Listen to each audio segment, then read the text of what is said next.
This is the Phoenix, Arizona weather discussion for Tuesday, the 11th of September. I'm Michael Groff. Dry weather and above average temperatures will continue here in the valley for the next several days, likely all the way through the forecast period, as no major changes in our weather pattern are expected. And all eyes on the weather world turning toward the Carolinas as Hurricane Florence approaches that area. We'll get you an update on that as well. Looking at the almanac from yesterday, 107 degrees, the scorching high in the valley after a morning low of 86. Outside right now here at 5:45 a.m., clear skies in the valley. We begin this day at 82 degrees at Sky Harbor. Dew points at 54, humidity 37%. Winds are light. The barometer is rising. Temperatures across south central Arizona this morning, mid-70s in the cool spots, mid-80s for us here in the urban core. It's actually 77 here in Arcadia where I'm at right now. Very pleasant out there. The water vapor satellite view, high pressure remains in control here over the southwest, a dry westerly flow aloft, and that'll persist for a while, troughing over the Pacific Northwest, but that's not going to get down here. So no sign of any relief from the summer heat that holds on. The watch warning maps still have red flag warnings and fire weather watches across much of the interior west, the Great Basin through the Rockies. Meanwhile, flash flood watches on the Texas coast where they could see a tropical wave down there, several inches of rain likely, and hurricane watches are now in effect for the Carolinas. Convective outlook for today, a marginal risk of severe storms around Grand Forks and Fargo, North Dakota, over toward Crookston and Bemidji, Minnesota.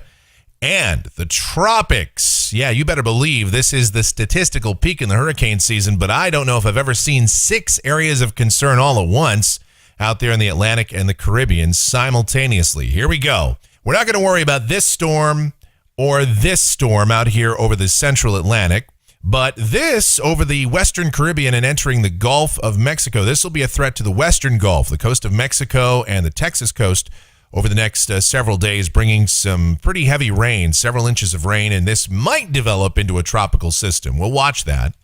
Then we've got Helene. Now, this is expected to still be a fish storm. It's going to curve off to the north and northeast ultimately. Might affect the Azores way out there toward about 5-6 days or so, but not going to be a factor for the United States. Isaac, this will affect the Lesser Antilles and move into the Caribbean, and it'll wobble back and forth between tropical storm and hurricane status. It will encounter more wind shear and weaken as it enters the Caribbean. Where it goes after that, well, it could affect the Gulf of Mexico, maybe the east coast of the U.S., maybe it fizzles out entirely. And, of course, there's Hurricane Florence. And there's the visible satellite view of this storm going through a reorganization phase. Maximum sustained winds have come down just a little bit overnight, now down to 130 miles per hour. But don't let that fool you. It's going to teeter-totter a bit between Category 3 and 4, and then it'll strengthen. Could even approach Category 5 intensity over the next 24 hours or so. There's the official track from the National Hurricane Center, bringing it into southeastern North Carolina by early Friday morning. The modeling on this is the European ensemble, 51 members. The black line is the ensemble mean, brings it onto the border of North and South Carolina. Many of the members clustered around that.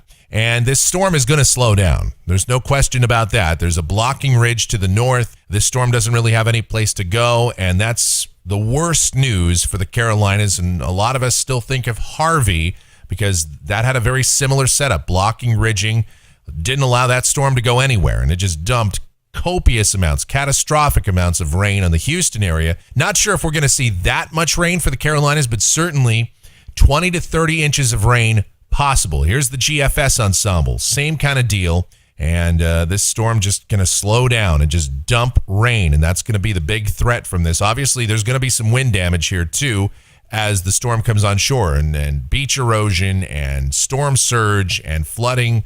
But the heavy rain, that's going to be the problem for several days.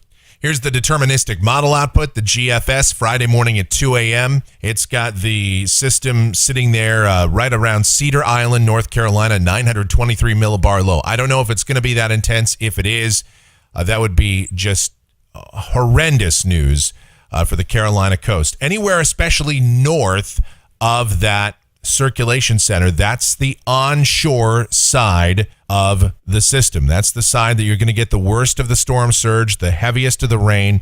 On the north and east side of a hurricane, that's the side. If you have to be on one of those sides of the storm, those are the sides you don't want to be on. Then this is Saturday. The storm does not move very much at all. Sunday, still not moving a whole lot. It's drifting to the southwest at that point. This is Monday morning. The storm is now somewhere over the Carolinas still. Then by Tuesday, it begins to lift out to the north. It's over Virginia and still putting down some heavy rain. Even though this storm will weaken, it's still going to be an efficient rain producer. The European, same time, 2 a.m. Friday morning. It's got the storm just ever so slightly further to the south and west. And then Saturday morning, we did change the map. This is a different map. It just doesn't move. Sunday morning, the Europeans got it moving a little further to the west, and it's now over South Carolina. Monday morning, it's got it over North Georgia, and then Tuesday, it's got it up there near the Ohio River. So that would be a terrible scenario. Now, that's not the official forecast. This is just model output that we're looking at here. The official forecast from the Hurricane Center has it slowly drifting north and west.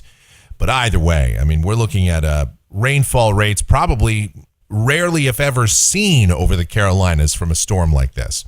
All right, let's get back to our weather here. Rainfall for the next 7 days here across the southwest. Nothing in the valley, nothing statewide. But look at the deterministic model output for our part of the world. Here we go. The GFS. This is the 06Z run, valid at 5 o'clock this afternoon. The upper look at 18,000 feet. High pressure continues here over the southwest. Down at the surface, hot, dry, lower humidity. Highs today 102 to 106. Tonight, clear skies, a dry air mass. Lows mostly in the mid-70s to low 80s. Tomorrow, sunny, dry. Highs 101 to 105. Same thing on Thursday. Friday, Saturday, we might see temperatures come down a degree or so as troughing continues over the Pacific Northwest. Sunday, same thing, highs 100 to 104. Monday, high temperatures still upper 90s to about 104, as we're just not going to see any major push of cool air. Going out to a week from today, this is Tuesday the 18th, still hot and dry, no change in the weather pattern overall. Maybe a little bit of moisture creeps into southern Arizona at some point by the middle part of next week, but even at that, all that would do is increase humidity levels. No rain chances that I see anytime soon. And then going out 10 days, the end of the forecast period, Thursday the 20th, still hot and dry, highs remain above average, likely in the 100 to 104 range. Let's look at the numbers coming off of the GFS ensemble through the period. And yes, high temperatures stay above average all the way out through middle and latter September. And that's going to do it for the Phoenix, Arizona weather discussion for today. My next video back here tomorrow morning. If you like our videos, be sure to subscribe so that whenever we post a brand new one, you'll get the notifications. Plus your comments, questions, suggestions, always encouraged as well. Be safe, stay cool out there, and have a fantastic Tuesday, everybody.